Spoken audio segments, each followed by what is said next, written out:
تو اس لیے انتظار کرنا چاہیے اس ٹائم کا کہ جب یہ بات قرآن کی ثابت ہو جائے گی کہ یہ بھی سچائی ہے، درست ہے۔ دوسری بات جو میں اصولی طور پر عرض کرنا چاہتا ہوں وہ یہ ہے کہ قرآن مجید سائنس کی کتاب نہیں ہے۔ یہ بنیادی اصول ہے، لیکن میں نے اس کو دوسرے نمبر پہ اس لیے بیان کیا ہے تاکہ پہلے میں یہ بتا دوں کہ قرآن مجید کے ساتھ انسانی علم کا یہ ٹکراؤ رہا ہے، اور انسانی علم جیسے ڈیولپ ہوا ہے قرآن کی حقانیت ہی ثابت ہوئی ہے، تو انشاءاللہ آگے بھی قرآن کی حقانیت ثابت ہوگی۔ یا تو ماضی میں ہمارا غلط ثابت ہوا ہوتا، ایسا نہیں ہے۔ تو انشاءاللہ یہ بھی چیزیں جیسے ہی ہمارا علم ڈیولپ کرے گا تو ثابت ہو جائیں گے۔ دوسرا اصول جو ہے وہ یہ ہے کہ قرآن مجید سائنس کی کتاب نہیں ہے، بلکہ اس نے اپنا تعارف جو کروایا ہے وہ یہ کہ ہدی للمتقین، یہ ہدایت کے لیے آئی ہے۔ ہدایت کے لیے لکھی ہوئی کتاب اور سائنس کے لیے لکھی ہوئی کتاب کے اسلوب میں، بیان میں، ڈسکرپشن میں فرق ہوگا۔ تو اس لیے قرآن مجید کو اس معنی میں نہیں لینا چاہیے کہ یہ کوئی سائنٹیفک چیزوں کو سائنٹیفک طریقے سے بیان کرتی ہے۔ اس کو میں ایک اور مثال سے سمجھاؤں گا، پھر میں واپس اس بات کی طرف آتا ہوں کہ مثلا قرآن مجید نے تاریخ کو بھی استعمال کیا ہے، لیکن وہ بھی ہدایت کے لیے۔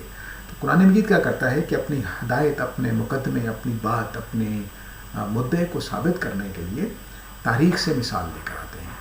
تو مثلا اللہ تعالیٰ نے بتایا ہے کہ میں نے رسولوں کی انکار کرنے والوں پر عذاب بھیجا، تو وہ عذاب کی پہلو سے حضرت نوح کا ذکر کر دے گا، حضرت لوط کا ذکر کر دے گا، حضرت صالح کا ذکر کر دے گا، ہود اور شعیب کا ذکر کر دے گا، لیکن صرف عذاب کے پہلو سے۔ جہاں اس نے بتانا ہے کہ میرے رسولوں نے یہ معجزات کیے اور میں نے اس کی سپورٹ کی، تو وہ معجزات کا ذکر کر دے گا۔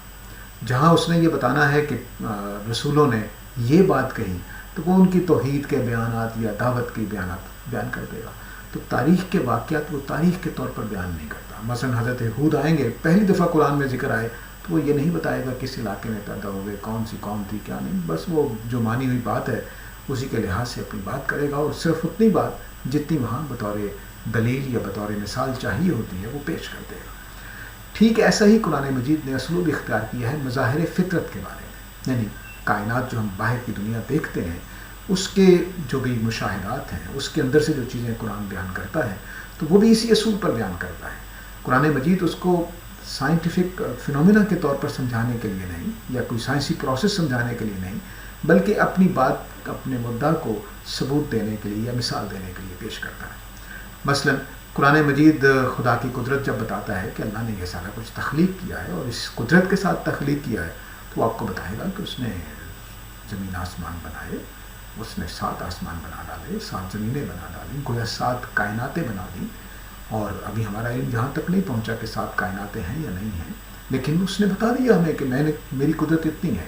وہ بتاتا ہے کہ میں مٹی لیتا ہوں، بے جان، بے روح، بے سوچ، عقل کوئی نہیں ہے، اس سے ایک مخلوق بنا دیتا ہوں انسان جیسی، جو سوچنے والی ہے، شعور رکھنے والی ہے، رشتہ داری کا احساس رکھنے والی ہے۔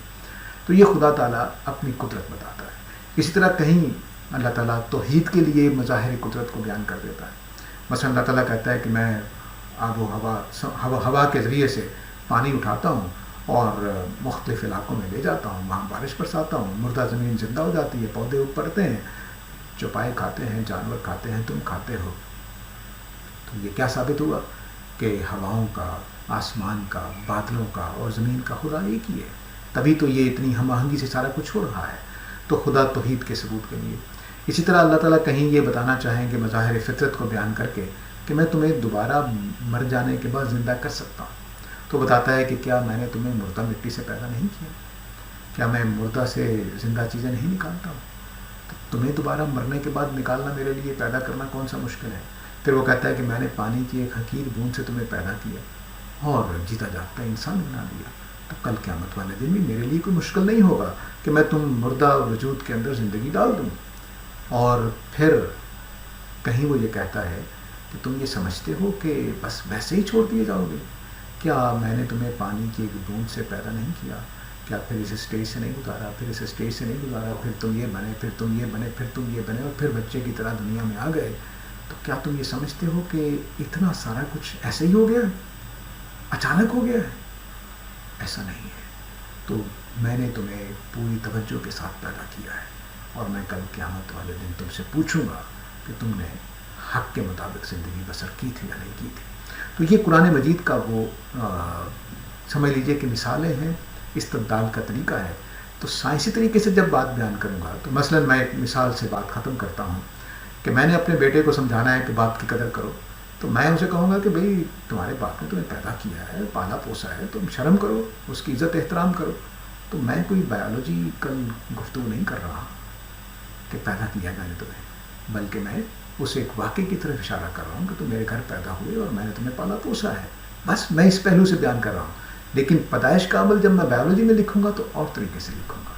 تو اس طرح سے قرآن مجید ایک ہدایت کی کتاب ہے جس میں جو مظاہر قدرت ہیں ان کو صرف بطور مثال، بطور دلیل پیش کیا گیا ہے.